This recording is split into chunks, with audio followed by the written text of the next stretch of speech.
आप सभी को मेरी नमस्ते और जय हिंद। मेरा नाम आभास सैनी है। वर्बल मैथ बाय आभास सैनी में आप सभी का स्वागत है। आईबी का जो पेपर हुआ है उसके जो मैथ्स के क्वेश्चन है वो दो पार्ट्स में डिवाइड किए मैंने। एक जो एसएससी वालों के लिए बहुत रेलेवेंट है, एक जो स्टेटमेंट वाले हैं। कराएंगे हम दोनों ही, लेकिन अभी मैं वो करा रहा हूं जो क्वेश्चन एसएससी वालों के लिए रेलेवेंट है, उनको सीखने को मिलेगा। स्टेटमेंट वाले नहीं है, स्टेटमेंट वालों के लिए शॉर्ट वीडियो अलग से चलेंगी। ये एक ही वीडियो रहेगी, बड़ी वीडियो है, जिसके अंदर आप ये सारे क्वेश्चन करोगे। देखो ये सारे क्वेश्चन, हो सकता है जो जो पेपर देकर आया उसके बाद उसको मन में आ रहा हो इनके सोल्यूशन कब मिलेंगे, तो इन सब के सोल्यूशन मैं आपको देने वाला हूं। ठीक है, ये सारे क्वेश्चंस जो इंपॉर्टेंट भी रहेंगे, तो ये अच्छे अच्छे क्वेश्चंस का एक कंपाइलेशन है और आप एंड तक देखेंगे, आपको बहुत मजा आएगा। इस टाइप के मैथ्स के क्वेश्चन जब तक आ रहे हैं तब तक बहुत ही बढ़िया है, मतलब मजा भी आ रहा है कराने में भी और आपको करने में भी मजा आएगा। सवाल नंबर 1, क्वेश्चन नंबर 1 देखो, रोहन ने एक आइटम परचेज करी और जिसपे 13.5% ऑफर था, डिस्काउंट था अगर आप कैश में पेमेंट दे रहे हो, और 6.25% था अगर आप क्रेडिट कार्ड से पेमेंट दे रहे हो। यदि रोहन ने सारी पेमेंट कैश दी होती तो उसको Y रुपए देने पड़ते, बट रियल में क्या हुआ, उसने इतने रुपए दिए जिसमें से इतने रुपए कैश वाली गए थे, बाकी पेमेंट उसने क्रेडिट कार्ड से दिया। अब ध्यान से देखिए, दो पार्ट में पेमेंट को डिवाइड किया हुआ है। एक है कैश, आपको कैश की पेमेंट पे डिस्काउंट मिलेगा। कितना डिस्काउंट मिलेगा? 13.5% का मतलब है 27/200, यानी 200 की चीज पे 27 रुपए कम, यानी 173/200 की बैठेगी कैश पे। लेकिन जो पेमेंट क्रेडिट कार्ड से पे कर रहे हो उस पर सरचार्ज लग रहा है, यानी पैसे लग रहे हैं। 6.25 का मतलब होता है 6.25 का मतलब होता है 1/16, तो आपको बल्कि इसके 17/16 देने हैं। कोई बात नहीं, 17/16 देने। अब देखो हुआ क्या, इसने 40964 पेमेंट दिया, जिसमें से 29064 कैश था, यानी कि जो कार्ड से उसने पेमेंट दिया वो कितना पेमेंट दिया? 00911।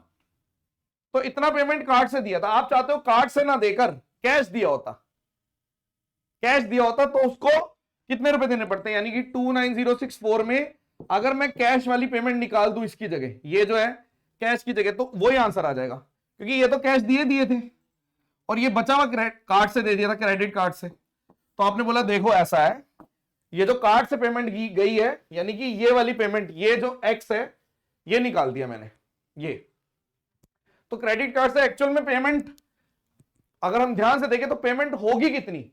ये बड़ी भी पेमेंट है, रियल में कितनी पेमेंट होगी?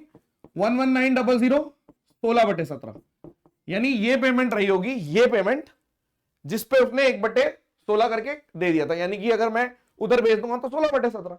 अब ये जो पेमेंट है, इस पेमेंट को कैश में देना है, यानी कि इस पेमेंट पे डिस्काउंट मिलेगा, तो डिस्काउंट मिलेगा तो ये पेमेंट इतने की बैठेगी। फिर से देखो क्वेश्चन खत्म। आपने बोला ये जो क्रेडिट कार्ड से पेमेंट, मतलब जो ये पेमेंट दी गई है कार्ड से, मतलब हमारे को, हमने टोटल में से इतना पेमेंट तो कैश दिया है और इतना पेमेंट जो मैंने दिया है उसकी जगह मुझे कैश देना है। तो आप बैकवर्ड अप्रोच लगाओगे, रिवर्स जाओगे, पाइपलाइन में उल्टा जा रहे हो। आप क्या कर रहे हो कि भाई साहब ये जो पेमेंट थी इस तक पहुंचने के लिए क्रेडिट कार्ड की पेमेंट थी कितनी, तो आप बोल रहे हो 16/17, यानी कि यहां तक पहुंच गए। ठीक है, और फिर जो भी पेमेंट है उस पर डिस्काउंट मिल गया। आपने बोला ठीक है, 20 से 20, यहां पे 8 8 3 24, हासिल 2 8 7 56 58, 5 8 5 13, 7 से मल्टीप्लाई कर दो, 7 चौक 28, हासिल 2 7 8 56 58, हासिल 5 7 1 26, हासिल 2, यानी कि ये जो पेमेंट थी ना, इतनी ना देकर आपको 9688 देनी चाहिए थी। यानी कि आपने बोल दिया यहां पर कितना आ गया, 8 और 4 12, 1 5 1 7, लास्ट में 752, ये वाला आंसर है 38। बहुत ही बढ़िया क्वेश्चन है, फिर से एक बार समझ लीजिए आप। आपने बोला कि भाई साहब कैश पे डिस्काउंट मिल रहा है, क्रेडिट कार्ड पे पैसे जेब से ज्यादा जा रहे हैं, रियल में ऐसा ही होता है। तो आपने बोला ठीक है, अब मुझे करना क्या है, जो ये पेमेंट थी इतनी पेमेंट कैश से थी और ये पेमेंट आपने दी होगी कार्ड से दी होगी, उल्टा चले जाओ, क्योंकि ये जो पेमेंट है ये बढ़ के आई है, क्योंकि आपने इस पे टैक्स भी दिया था, 1/16 सरचार्ज भी दिया था। तो वापस चला गया मैं, 1/16 का इफेक्ट नलीफाई कर दिया, ये आ गया। और जब आप नलीफाई कर रहे हो फिर डिस्काउंट दे दो, क्योंकि कैश में दोगे ना वो पेमेंट। क्वेश्चन खत्म। सवाल नंबर 2, दिमाग खोलने के लिए पेपर के टाइम पे एग्जाम में अगर इस टाइप का क्वेश्चन आता है तो पहले स्टेप में आप स्किप करेंगे, ये भी स्किप ही करेंगे, बाद में करेंगे। बाद में करने के बाद ऐसा होता है, देखो रियलिटी बताऊं, घर पे बैठ के पेपर सॉल्व करना बड़ा आसान है। उस टाइम पे ज्ञान दिया जा सकता है कि ये कर लेते और वो कर लेते। जब रियलिटी में आप करते हो और अगर आपका पहले किया हुआ क्वेश्चन नहीं है तो मुश्किल लगती है। ये करवा क्यों रहे हैं? इसका पर्पस ये है कि दोबारा अगर इस टाइप से आए तो आपको एडवांटेज मिल जाए, ठीक है। और ये वाला क्वेश्चन जो बच्चे जानते हैं उन्हें पता है कि हाँ इस टाइप का क्वेश्चन ऑलरेडी हम करवाते हैं। याद करो 2 क्वेश्चन होते हैं, एक में 90 पॉइंट समथिंग करके आंसर आता है कि भाई इतने पे डिस्काउंट है, और इतने में वो परसेंटेज पे बेस होता है। ये और ज्यादा आसान है, इसमें रियल वैल्यूज है, ठीक है। क्वेश्चन नंबर 2 पढ़ता हूं। एबीसी को एक काम दिया गया, काम करने के लिए वर्किंग अलोन। ए जो है वो 190 आवर्स में पूरा काम कर लेता है, ठीक है। बी जो है वो 285 में पूरा काम कर लेता है, और सी जो है वो 342 आवर्स में पूरा काम करता है, ओके। इन तीनों ने डिसाइड किया only one of the 3 would work at, एक पॉइंट पे तीनों में से एक ही काम करेगा। पहली साइकिल 3 दिन की होगी, यानी 3 दिन की एक साइकिल है, और 2 आवर्स की होगी, ठीक है। डे 1 पे बी 2 घंटे के लिए काम करता है, ठीक है। जैसे ए ने पहले, अच्छा ठीक है, ए वर्क फॉर 2 आवर्स डे 1, ए ने डे 1 पे 2 घंटे के लिए काम किया, बी ने 2 घंटे के लिए काम किया, सी ने, यानी कि 3 दिन में 2-2 घंटे का काम कंप्लीट कर रहे हैं तीनों, ठीक है। सेकंड साइकिल, ये पहली साइकिल थी 3 दिन की पहली साइकिल। फिर अगले 3 दिन की साइकिल में 4-4 घंटे, ए 4 घंटे, फिर डे 2 पे 4 घंटे, सी भी 4 घंटे, और सो ऑन, इस तरीके से काम चल रहा है। 2 के बाद 4, फिर 6 घंटे, ओके। तो ये काम चलता जा रहा है जब तक काम कंप्लीट नहीं हो जाता, ठीक है। और 2n साइकिल, यानी पहली साइकिल है तो 2, दूसरी साइकिल है तो 4, तीसरी साइकिल है तो 6, मतलब n की वैल्यू पुट करते जा रहे हो। 7वीं साइकिल है तो 14 हो जाता, 8वीं साइकिल है तो 16, 9वीं साइकिल है तो 18, ऐसे कर करके चल रहा है, ठीक है, ओके। तो सोल एक्सेप्शन, मतलब एक चीज हो सकती है, एक्सेप्शन क्या हो सकती है कि अगर आखिरी साइकिल में काम पहले ही खत्म हो जाता है मिड साइकिल में, तो बाद वाले को काम करने की कोई जरूरत नहीं है। ऐसी कोई बात नहीं है कि भाई तब भी तीनों मतलब तीनों आएंगे, ऐसा नहीं है। तो बताओ, वरना तो आंसर आपका क्या आता, 3 का मल्टीपल आना चाहिए था, 3n की टर्म्स में आता, बट ऐसा नहीं है। तो आपने बोला नंबर ऑफ डेज बताइए काम कंप्लीट होने में कितने लगेंगे। तो सबसे पहले तो आप टोटल वर्क मान लो कितना आएगा। इसका 5 गुना कर लेता हूं, 5 गुना कर लो, क्योंकि 5 से जाए फिर इधर 0, मतलब कोई ऐसी चीज होनी चाहिए जो कट जाए। 5 दूनी 10, 5 चौक 20, 21, 2, 5 3 15, 1710, यानी कि ये 5 की एफिशिएंसी हो गई, इसकी 5 6 की एफिशिएंसी हो गई, इसकी करोगे तो आप बोलोगे 9 की एफिशिएंसी। चेक कर लेते हैं एक बारी, ठीक है। 171 से आप यहां से भी निकाल सकते थे, ये इसमें थोड़ा सा टाइम लगेगा कि ये टोटल, ये थोड़ा सा लेंथी है। अब आपने बोला इसका मतलब ये है कि अगर मैं ध्यान से देखूं, पहली साइकिल 3 दिन की पहली साइकिल है, पहली साइकिल में अगर हम देखें तो 2-2 घंटे काम कर रहे हैं, यानी कि 5 और 4 14 20, यानी कि 20 यूनिट काम हो रहा है 2 घंटे का पहली साइकिल। दूसरी साइकिल में आप बोल रहे हो 20 यूनिट 4 घंटे तक होगा, फिर 6 घंटे तक, क्योंकि तीसरी साइकिल ऐसे कर करके। आपने बोला ठीक है। अब अगर मैं ध्यान से देखूं तो मैं इसमें से ये ऐसे करके, आप बोल सकते हो 2 भी ले लो, 40 बार ले लो, 1 + 2 + 3 ऐसे करके, यानी कि ये पहली साइकिल थी। दूसरी, आप ध्यान से देखो सारे ऑप्शन 25 या 25 से बड़े हैं, तो मैं n की वैल्यू 8 ले लेता हूं, ताकि 8 थी 24, यानी कि 24 दिन, यानी 8 साइकिल तक ले लेता हूं। आपने बोला हाँ इसको 8 साइकिल तक ले लो, क्योंकि सारे ऑप्शन इससे बड़े हैं, यानी कि 8 साइकिल, यानी कि कम से कम 24 दिन से तो ज्यादा टाइम लगेगा ही लगेगा। तो 24 दिन में कितना काम होगा, आप बोल रहे हो 24 दिन में अगर इसको जोड़ेंगे, देखो 1 2 3, अगर मैं इसको जोड़ता हूं n तक, तो n +1/2, तो अगर ये 8 होता तो 8 निम/2, यानी कि 4, यानी 36। तो आप बोलते थे कि 40 × 36, यानी कि 1440 यूनिट काम हो जाएगा। ये कितने दिन में हो रहा है, ये आ रहा है 24 डेज में, या फिर 8 साइकिल। आपने बोला 8 साइकिल में, 8 साइकिल हो चुकी है, ठीक है, 8 साइकिल हो चुकी है। देखो फिर से देखो, क्योंकि इन तीनों की एफिशिएंसी अगर सम जोड़ूंगा, इसका इसका इसका, यानी आप बोल रहे हो एक आवर में 20 यूनिट हो रहा है, लेकिन डे 1 पे 2 आवर्स काम हो रहा है, डे 2 पे 4 आवर्स, डे 3 पे 6 आवर्स, तो 6 आवर 20 ऐसे तो चलेगा ही ना। यानी कि कंप्लीट साइकिल कम से कम 8 चाहिए, यानी इतना काम हो गया। बचा कितना इसमें? बच गया आपका, अगर 1710 में से 1440, यानी आपके पास अभी भी कितना बचा?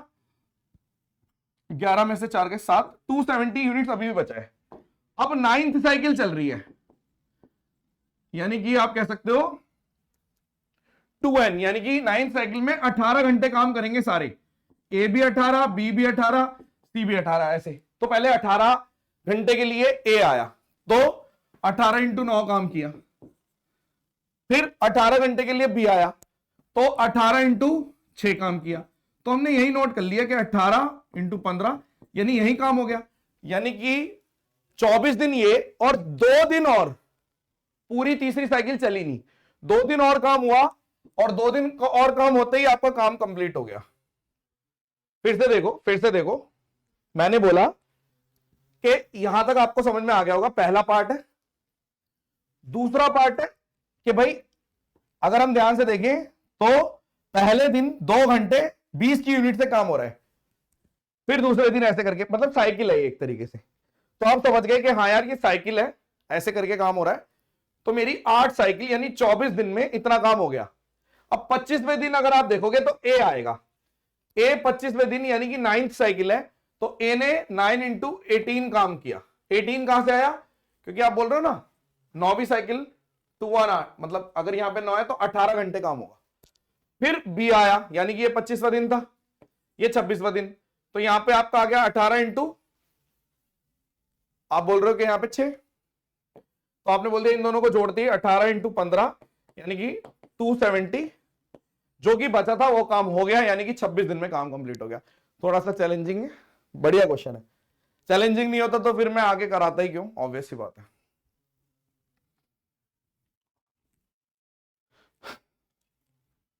ठीक है, from a cask filled with इतने लीटर वाइन है, वाई लीटर निकाल के वाटर रिप्लेस कर दिया, और पहली रिप्लेसमेंट के बाद वाइन और वाटर का रेशियो कुछ निकला, कोई बात नहीं, और उसको आपने लोएस्ट फॉर्म ए इंटू बी में रिप्लेस कर दिया, फिर वाई लीटर निकाला और रिप्लेस कर दिया, मतलब कि 2 बार हो रहा है। यानी कि पूरी मेरी टोटल वाइन में से 1 बार 2 बार रिप्लेसमेंट हो गई, जिसकी वजह से अगर हम ध्यान से देखें तो वाइन मेरी 169 और टोटल मेरा 289 आ गया।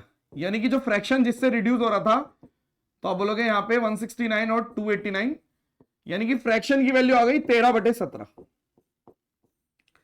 यानी कि आप ये बोल रहे हो कि देखो ऐसा है, अगर हम ध्यान से देखें कि जिस फ्रैक्शन से रिड्यूस हो रहा है, पहले सबसे पहले क्या किया गया होगा, आप अगर ध्यान से देखें तो 867 में से 417, 13/17 का मतलब है 417 को रिड्यूस कर दिया होगा, यानी कि 17, 5 और 1, यानी कि आपने क्या किया होगा, 267 में से 204 को निकाल दिया होगा, और जो 204 है वो y की वैल्यू है, यानी y की वैल्यू तो आपने तुरंत निकाल दी कि 204। अब जब 204 आपने निकाल दी, ठीक है, अब आपने बोल दिया ठीक है, जब मैंने 204 निकाल दी, तो अब भाई अगर आप 4/17 से रिड्यूस कर रहे हो तो 13/17 ये आ रहा है। यानी अगर मैं ध्यान से देखूं तो जो मेरा रेशियो है, अब आपने बोला ना कि जिस फर्स्ट रिप्लेसमेंट के बाद वाइन और वाटर, जो वाइन थी वो 1 की जगह 13 हो गई, और टोटल कितना था 17। यानी कि आप बोल रहे हो कि भाई साहब एक रिप्लेसमेंट के बाद जो वाइन है वो 13 है और वाटर है वो 4 है। तो आपने बोल दिया कि ए और बी, यानी कि ये ए है और ये बी है। आपने बोला कोई दिक्कत नहीं है। यानी अगर मैं ध्यान से देखूं 13 और 4, यानी अब आपको 204 प्लस 13 प्लस 4 यानी 221 की वैल्यू पूछी थी, क्वेश्चन खत्म। ये थोड़ा सा आसान माना जाएगा, लेकिन रिप्लेसमेंट आपने कहां से करी है वो मैटर करता है। अब रिप्लेसमेंट के अलग अलग तरीके होते हैं, ये रिप्लेसमेंट का तरीका आप लोग समझ गए होंगे, जो भी लोग मेरे को फॉलो कर रहे हैं शुरू से, कि कुछ भी नहीं है, 2 बार 1 यूनिट, मतलब टोटल वाइन थी सिर्फ, कोई मिक्सचर नहीं था, 2 बार रिप्लेस किया ये आ गया। 13/17 का मतलब पता है 4/17 से निकाला गया, यानी कि 867 में से 204 निकाल लिया। और जब आप बोल रहे हो कि पहले 1 था, 1/1 था, एक रिप्लेसमेंट के बाद 13/17 आ गया, यानी कि वाइन 1 थी और टोटल भी 1 ही था, एक के बाद अब वाइन 13 है और ये टोटल है, तो आप बोलोगे कि इसका मतलब वाइन मेरी 13 थी और वाटर कितना था, वो 4 बच गया। तो यही पूछा था कि अगर मैं सिंप्लीफाई फॉर्म में देखूं तो 13/4। बढ़िया क्वेश्चन है, बढ़िया माना जाएगा मतलब, बट अगर रिपीट हो गया तो तोते उड़ेंगे सबके। नेक्स्ट,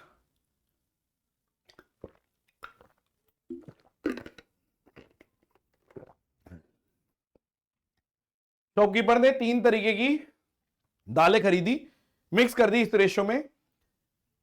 सबसे पहले तो आप ये देखो, इस रेशो में मिक्स करी, फिर मार्क प्राइस दे रखा है, फिर एक डिस्काउंट दे दिया 1/n का, यानी 10% है तो 1/10 n की वैल्यू, 20% है तो 1/5 n की वैल्यू 5, ऐसे करके, और फिर प्रॉफिट ही हो गया। यानी सबसे पहले मेरे को इसने बोला है कि वेटेड एवरेज से, या फिर आप ओवरऑल निकालो कि अगर मैं इसको 9, इसको 2 और इसको 1 रेशो में, मैं मान लेता हूं कि लेट ये मेरा सीपी था, मेरा मान लो ये मेरा सीपी था 160, तो यहां पे 28 की कमी है 9 पे, तो 9 8 9 72, हासिल 7 और 9 दूनी 18, 252 की कमी है, और यहाँ पे 32 फालतू है 1 पे, यानी कि यहाँ 32।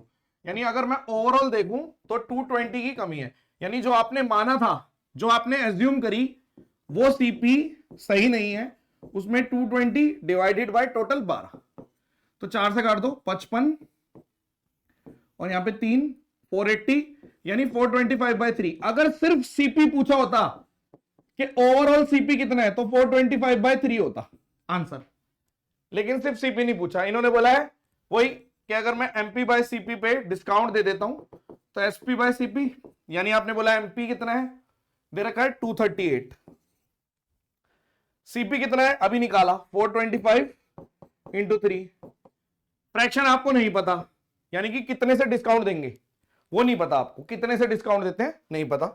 एसपीसीपी आपको पता है कि 20%, सॉरी 40% का डिस्काउंट है, यानी 5 की चीज 7 में बेच रहे हो, तो इसको काट दो 5 8 और 5, और यहां पे काट दो 7 3 7 चौक 28, 17 से काट दो 2 और 5, यानी फ्रैक्शन की वैल्यू हो गई 5/6। तो फ्रैक्शन 5/6 आएगा जब आप 1/6 का, यानी 16.66% का डिस्काउंट दोगे, तो n की वैल्यू 1/6 सॉल्ट। क्वेश्चन खत्म, ओवरऑल सीपी निकाला, सीधा पाइपलाइन खत्म क्वेश्चन, सीधा आपने ओवरऑल सीपी के बाद कि एमपी पे डिस्काउंट देते हैं एसपी बन जाता, कर दिया।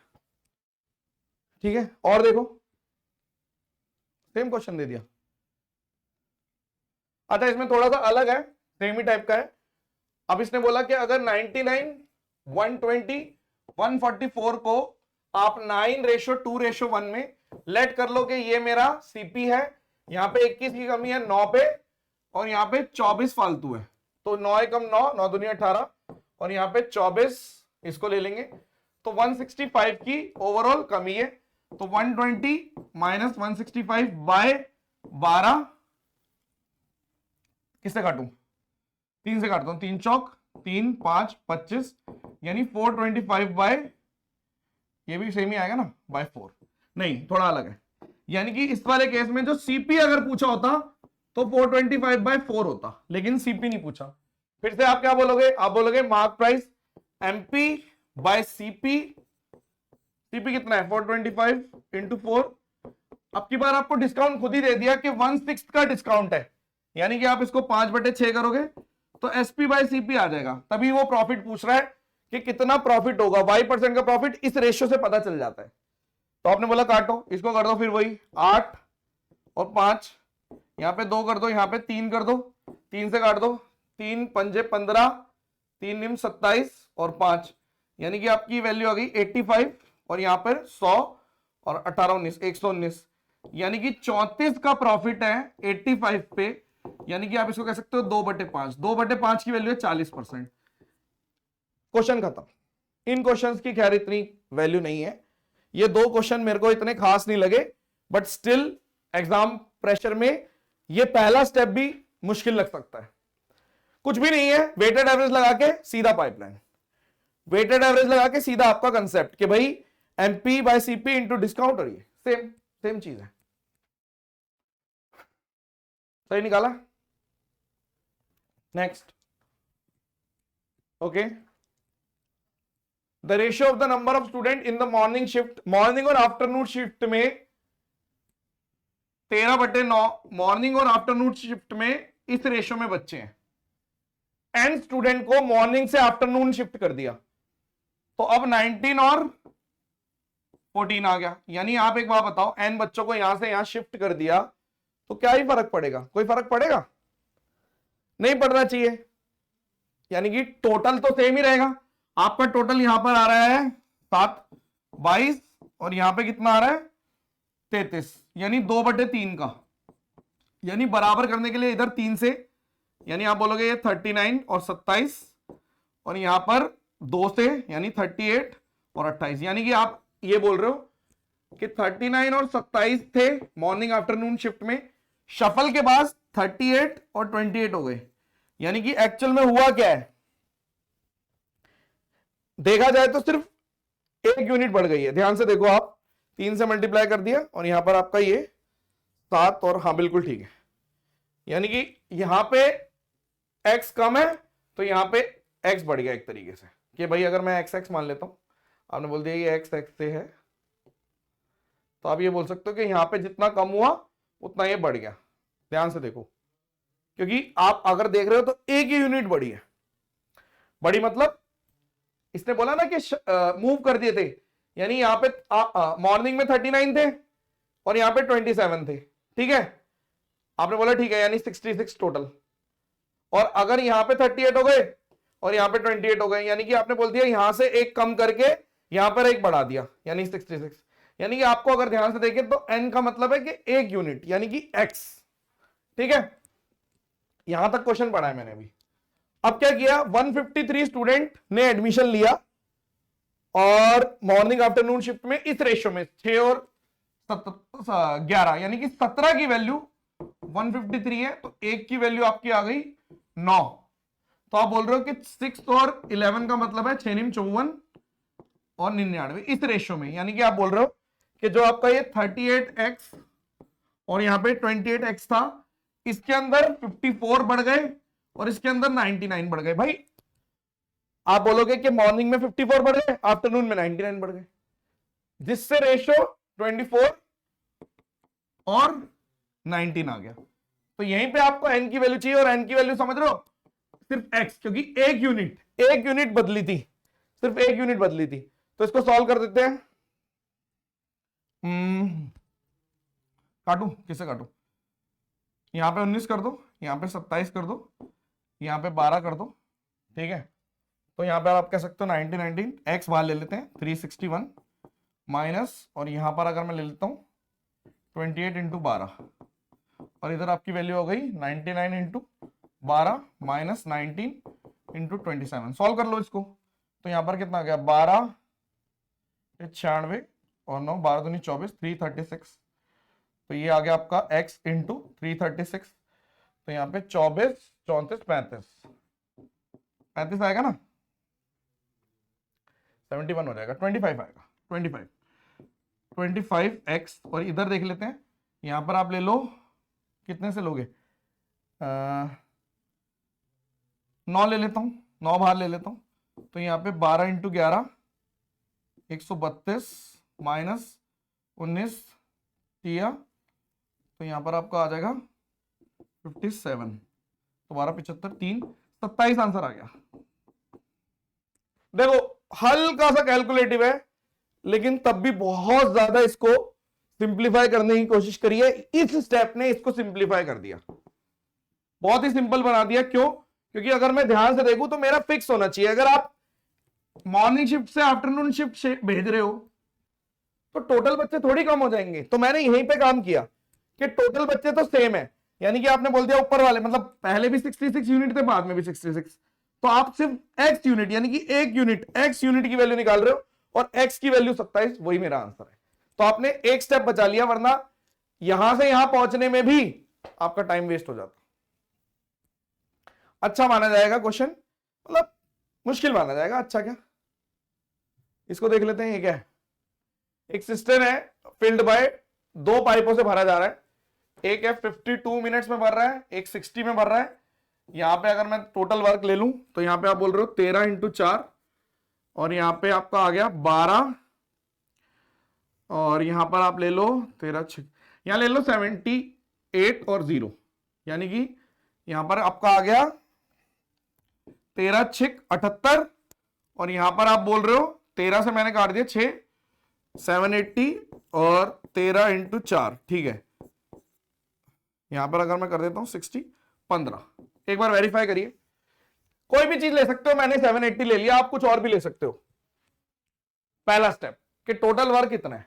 अब एक ही मतलब पहले वाले पाइप की एफिशिएंसी है हर थोड़ी देर में 15, मतलब हर मिनट में 15 यूनिट भर रहा है, ये हर मिनट में 13 भर रहा है। ये पहला पाइप है मान लो और ये दूसरा पाइप है, ठीक है, कोई बात नहीं। अब दोनों पाइप एक साथ ओपन किए together for a certain time, but issue आ गया। क्लॉक का मतलब है कि पूरी एफिशिएंसी से काम नहीं करता। पहला वाला जो पाइप है, फर्स्ट पाइप, वो 15 यूनिट से काम नहीं कर रहा, बल्कि उसकी 13/20 से काम कर रहा है। और जो दूसरा पाइप है वो भी पूरी 13 यूनिट से काम नहीं कर रहा, वो 3/4 से काम कर रहा है। कितनी देर तक, मान लो x मिनट तक, ठीक है। उसके बाद ऑब्स्ट्रक्शन है, वो सडनली रिमूव हो गई, ये कुछ नहीं है, रिमूव हो गई, और मतलब जो प्रॉब्लम थी वो रिमूव हो गई। अब पूरा कंप्लीट काम किया जा रहा है, यानी 28 यूनिट भरा जा रहा है, और ये कितनी देर तक हुआ, 78/5, इतने मिनट्स तक। तो इससे टोटल काम हो गया। देखो एक बार मैं कर क्या रहा हूं, वर्क बराबर efficiency into time. Total work है, ये मेरी टोटल एफिशिएंसी इंटू टाइम, और ये मेरा टाइम है, और ये मेरी टोटल एफिशिएंसी। एफिशिएंसी यहां पे थोड़ी गड़बड़ आ गई, क्योंकि इसने बोला कि कंप्लीटली नहीं करेगा इसके 13/20 से, कंप्लीटली नहीं करेगा इसके 3/4 से, कंप्लीटली नहीं कर पा रहा। तो इधर x की वैल्यू निकालनी है, मतलब कितनी देर तक प्रॉब्लम रही, कितनी देर तक प्रॉब्लम रही, हमने मान लिया था x तक। तो यहां पे कर दो 3/4, 3/4 बार ले लो, 26 × 3/4 x, तो इसको मैं काट देता हूं, 13 और 2 यानी 39/2x, और इधर वैल्यू ले लेता हूं, उधर भेज देता हूं, 780 माइनस 28 इंटू 78/5, तो इधर 5 लिख दो और ये पूरा एलसीएम ले लो। तो इधर 8 बार ले लिया, 50 में से 28 गए, डिवाइडेड बाय 5, यानी इसको आप 2 कर दो, ठीक है। तो इधर आपका 22 आ गया, 22 यानी x की वैल्यू आ गई 88/5। तो इसको कर दो, कितना बजा रहा है, 17 पंजे 85, 3/4, ये आंसर है। कौन सा है, ए। कुछ खास क्वेश्चन में जान नहीं थी, कैलकुलेटिव जबरदस्ती बनाया गया है, ये निकालना थोड़ा कैलकुलेटिव हो जाएगा। उसके बाद ये तो सिंपल ही है, ये नहीं है। देखो फिर से मैंने क्या किया, मतलब मेरा जो काम हो रहा है, टोटल वर्क जो हो रहा है वो 2 तरीके से हो रहा है। एक जिसमें कोई प्रॉब्लम नहीं है, वो कुछ मिनट दे रखे थे आपको, कितना दे रखा था, जब कोई भी प्रॉब्लम नहीं थी, ये 15 और 13 से काम कर रहा था, वो था 78/5 से। लेकिन कुछ देर तक प्रॉब्लम रही है, क्यों, जो कि शुरुआत में जो प्रॉब्लम थी कि भाई 15 यूनिट ना करके वो 13/20 से काम कर रहा था, और यहां पे भी 13 यूनिट ना काम करके 3/4 से काम कर रहा था, ये इशू था। तो ये भी देखो, एफिशिएंसी इनटू टाइम, ये है एफिशिएंसी इनटू टाइम, तो वर्क बराबर एफिशिएंसी इनटू टाइम, क्वेश्चन खत्म। और चलते हैं, ये 3 नंबर है, इनको किसी 2 डिजिट नंबर से डिवाइड किया गया तो रिमाइंडर आ गया। भाई ये तो एसएससी वालों के लिए हलवा माना जाएगा, लेकिन बाद में इन्होंने कुछ लिख रखा है कि अगर 2x + y को पाई PQR² लिख दिया, अच्छा P + R, चलो लेट मी चेक। तो 1712 860 यानी कि 2 11 5 852 3203 और 1712, वैसे 852 देखते ही आपको पता चल गया होगा 213 HCF है, या फिर 2 डिजिट का चाहिए ना, 2 डिजिट का मतलब है 71 HCF है। तो ये HCF है। तो आप ये भी कह सकते थे कि जो HCF है उसकी वैल्यू x है, क्योंकि भाई या तो ये होता है या इसका जो डिफरेंस लेंगे हम, देखो क्या करना होता है कि जो दोनों का डिफरेंस आएगा, यानी कि यहाँ पे D1 और D2 उसका HCF लेते हैं। तो अगर एक चीज 852 है तो आपको पता चल गया कि 852 या इसका फैक्टर तो 213, लेकिन मेरे को 2 डिजिट का चाहिए तो 71 ही होगा, यानी x की वैल्यू 71। रिमाइंडर निकालना है, किसी एक में ले लेते हैं 860 और 71 1 जा 71 तो 5, तो यहाँ पे 142 यानी कि 8, यानी कि y की वैल्यू है 8। तो आपसे 2x प्लस y की वैल्यू यानी 142 प्लस 8 यानी 150 की वैल्यू पूछी थी।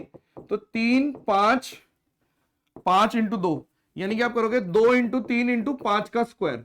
इसको कंपेयर करो, r वाला तो 5 है यानी r की वैल्यू 5 है, बाकी p और q कुछ भी हो सकता है, 3 और 2, तो इन तीनों को जोड़ने को बोल रहा था, 10 आंसर है। हल हुआ, बकवास, ये नहीं लेना चाहिए था, ले लिया, चलो कोई नहीं।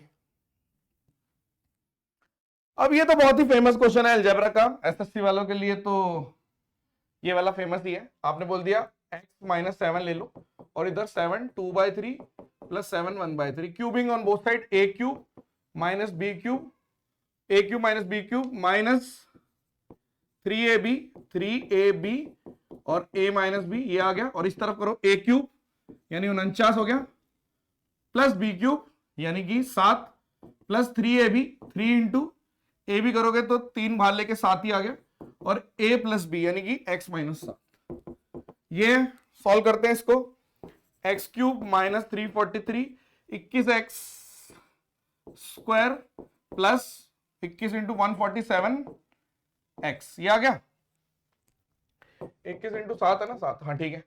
इधर लिख लो, यहाँ पे 56 और यहाँ पर 21x, कुछ कट रहा है नहीं, ठीक है, और यहां पर आपका आ गया 21, यहां पर कितना आएगा 21 और 7 147। चलो देखो, सबसे पहले एक्स क्यूब सब में आ रहा है, माइनस का 21 क्यूब आना चाहिए, ये दोनों कट गए, ये नहीं हो सकता, ये नहीं हो सकता, ये नहीं हो सकता। उसके बाद आप बोल रहे हो माइनस का 126x पॉजिटिव या नेगेटिव, कौन सा आ रहा है, तो आपने बोल दिया यहां पर है 126 चाहिए ना आपको, तो x में चाहिए मेरे को, तो यहां पर कितना आ गया 56 और 27 21x, तो अगर मैं इधर कर रहा हूं तो पॉजिटिव आएगा, इधर भेजोगे तो पॉजिटिव, तो ये भी कट गया, डी आंसर है, डी, क्वेश्चन खत्म।